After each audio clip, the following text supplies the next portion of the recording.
Dan pemirsa, kita akan membahas fenomena perjudian online di Indonesia bersama pengamat teknologi informatika sekaligus Direktur Eksekutif ICT Institute, ada Pak Heru Sutadi. Selamat sore Pak Heru, apa kabar? Selamat sore Mbak Safa, kabar baik, semoga sehat juga ya. Amin.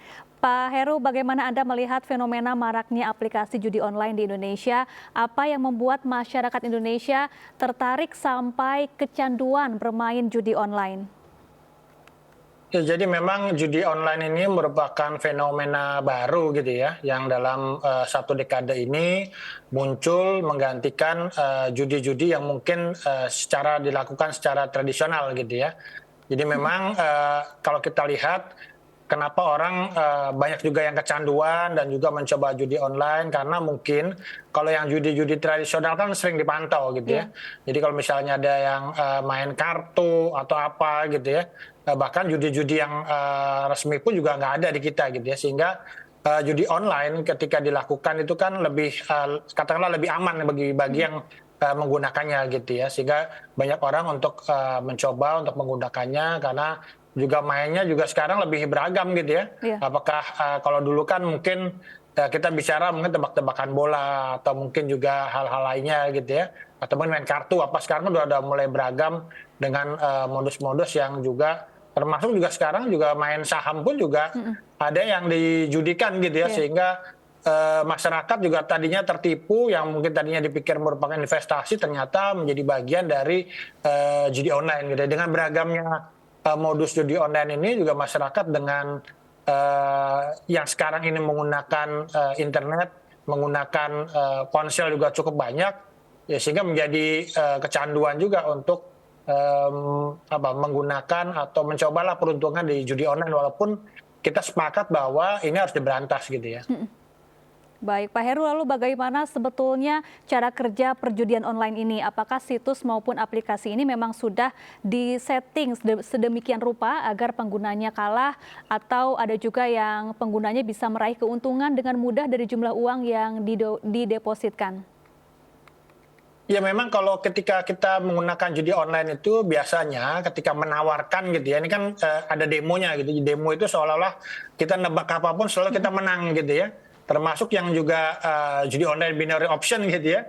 Kita tebak apapun menang, sehingga kita bisa melipat gandakan duit kita dalam waktu cepat, dalam waktu singkat gitu ya. Bisa menjadi passive income juga gitu ya. Tapi ternyata ketika kita menaruh uang kita di sana, itu lain cerita gitu.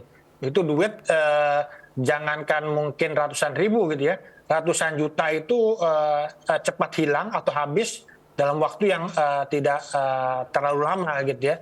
Jadi memang perjudian ini kan menawarkan mimpi-mimpi bahwa kita bisa cepat kaya gitu ya, mendapatkan uang dengan cara mudah gitu ya, yang mungkin berbeda dengan upaya kita bekerja gitu ya, yang gajinya berapa, sehingga orang juga mencoba peruntungan, tapi kan ternyata ya memang bener kata lagunya Pak Rhoma Irama nih, Bang Roma, nggak ada orang kaya karena judi gitu. Jadi memang ya ujungnya adalah masyarakat yang dirugikan, yang miskin ya menjadi tetap miskin gitu ya. Yang kaya pun bisa jadi miskin gitu dengan judi ini gitu. Baik, jadi salah satu hal yang membuat judi online ini kian marak adalah kemudahan akses masyarakat untuk masuk ke situs atau aplikasi judi online ini ya, Pak Heru. Lalu bagaimana Anda melihat langkah pemerintah untuk memblokir akses dan situs maupun aplikasi judi online? Apakah ini sudah sangat efektif untuk mengurangi maraknya judi online di Indonesia? Ya memang kalau disampaikan pemerintah, angka yang sudah diblokir itu sekitar 886.000 gitu ya. Tapi kan sesuai dengan sifatnya dari perkembangan digital, hari ini diblokir, besoknya kemudian muncul lagi. Jadi memang harus terus-menerus dilakukan pengawasan, harus terus-menerus dilakukan pemblokiran gitu ya. Cuman kan memang juga yang menariknya ini adalah ini tetap subur gitu ya. Bahkan kan pernah misalnya ditangkap nih para pelaku nggak jauh juga nih misalnya dari istana nih lokasinya gitu ya, sehingga kan juga ini kan juga turut memprihatinkan gitu, walaupun bukan kita menduga bahwa istana mendukung, tapi memang ini udah mencoba-coba kok dekat-dekat istana gitu ya, artinya bahwa ini ada hal yang nggak benar lah. Tapi juga selain itu juga memang menjadi pertanyaan kita, apakah memang judi ini tidak ada yang backing gitu ya. Karena kita sempat juga ramai misalnya waktu itu kan ada konsorsium 303 gitu ya. Nah ini kan kita nggak tahu di nasibnya seperti apa sih gitu. Apakah benar mereka membackingi judi online atau tidak gitu.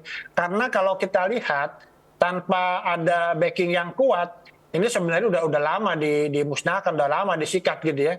Tapi kan ternyata kan juga tadi selain muncul lagi juga sebenarnya kalau kita lihat tuh juga pelakunya kan juga yang ya kelas kakapnya ya, semua orang sebenarnya udah hampir tahu gitu loh. Cuma kan apakah ada keberanian untuk memberantas judi online juga secara tuntas sampai ke akar-akarnya gitu ya. Baik, lantas ke depan apa saja upaya yang harus dilakukan agar tidak ada lagi fenomena judi online di tanah air? Ya kalau saya melihat bahwa pengawasan harus terus-menerus dilakukan.